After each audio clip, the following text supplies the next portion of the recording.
TV Zaratustra, Ulrich Haas, uma introdução. Eu descobri esse livro alguns anos atrás, numa travessa da vida, nunca tinha ouvido falar dele. Interessante.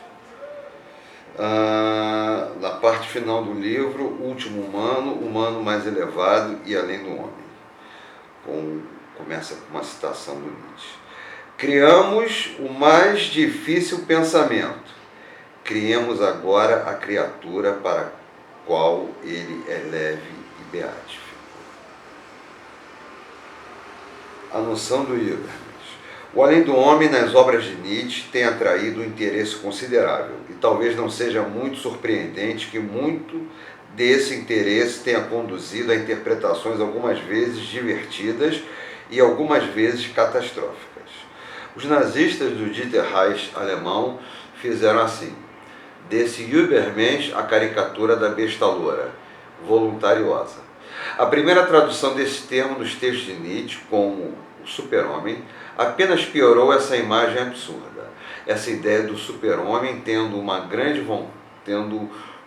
vontade de poder por meio do qual ele subjugaria outros homens se manteve infelizmente influente por longos períodos de tempo. A era do ser humano, como meio do caminho entre o céu e a terra, chega ao fim, no sofrimento do niilismo. Após a morte de Deus, a história aparece como infinitamente aberta.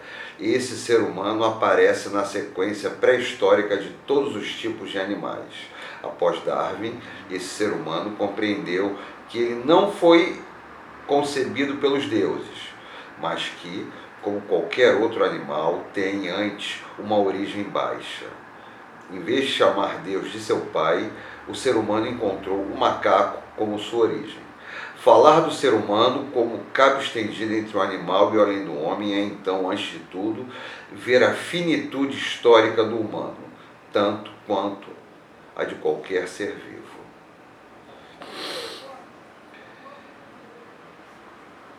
E ele continua. Para a ideia de utopia, onde se apresentaria a ideia de um presente que reside no futuro. Mas Nietzsche já mostrou que essa ideia de uma universalidade de representação pertence à representação equivocada do tempo, aquelas sensações de espaço e tempo que nos conduzem ao erro. A presença do ser humano era seu futuro, mas que, de novo, permaneceria sendo uma representação abstrata. Se o futuro tivesse qualquer significado para a presença do macaco, esse futuro precisamente não teria sido a presença do ser humano. Vejam, eu ensino a vocês o além do homem, significa então ao mesmo tempo, eu ensino a vocês o inumano, no sentido de ensinar o que não é mais humano.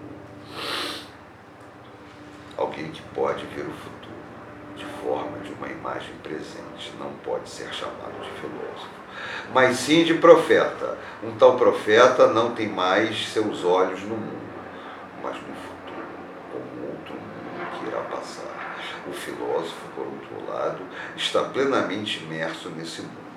Ele tenta ver o mundo, por assim dizer, a partir de seu interior, e, portanto, somente há um mundo para ele. Assim, na medida em que Nietzsche tem algo a dizer acerca do além do homem, isso é geralmente negativo, isto é, derivado do sofrimento que dá origem ao nosso anseio pelo além do homem, que ele estará para o ser humano assim como o ser humano está para o macaco, que o pensamento do eterno retorno será fácil para ele ouvir, que ele não será mais esse híbrido de espírito e planta, que podemos imaginá-lo como Júlio César, com o coração de Jesus Cristo, etc. Mas nenhuma dessas observações pode contar com o atributo de um ser presente. Portanto, nem Nietzsche nem Zaratustra nunca dizem algo como torne-se o além do homem, ou sirva ao além do homem, mas sim deixe o além do homem ser o sentido desta terra. Enquanto um ser humano presente não pode de maneira nenhuma ser um sentido.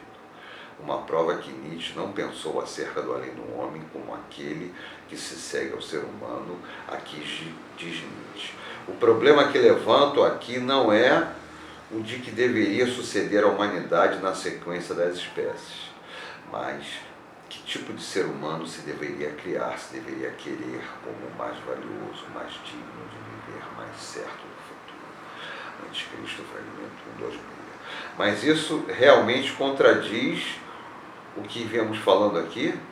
Se contradissesse, encontraríamos uma incoerência fundamental na obra de Nietzsche, colocando em xeque não apenas a ideia do além do homem, mas também a natureza histórica do pensamento do eterno retorno e da noção da vontade de potência. O ser humano é de fato um fim e está no fim. E a história humana não é vista por Nietzsche na forma de um progresso que conduz ao além do homem, como um ainda mais elevado coroamento da criação. Efetivamente, não cabe ao ser humano produzir o além do homem, ou fazer de si um além do homem. E contudo, como Nietzsche diz, aqueles que ainda têm um futuro não estão procurando controlá-lo para determinar uma tal pátria através de perennizações de sua própria presença. Em vez disso, a criação significa para eles criar algo para além deles mesmos, a saber, abrir caminho para a terra de seus filhos, que Nietzsche chamou de Criasolândia. Criançolândia. Aqui nossa resposta é instintiva às noções, aqueles que dominam o futuro, enquanto os fortes são aqueles de quem Zaratustra diz que desejam a própria queda. Esse é Ulrich Haas, Nietzsche, introdução. TV Zaratustra, no YouTube.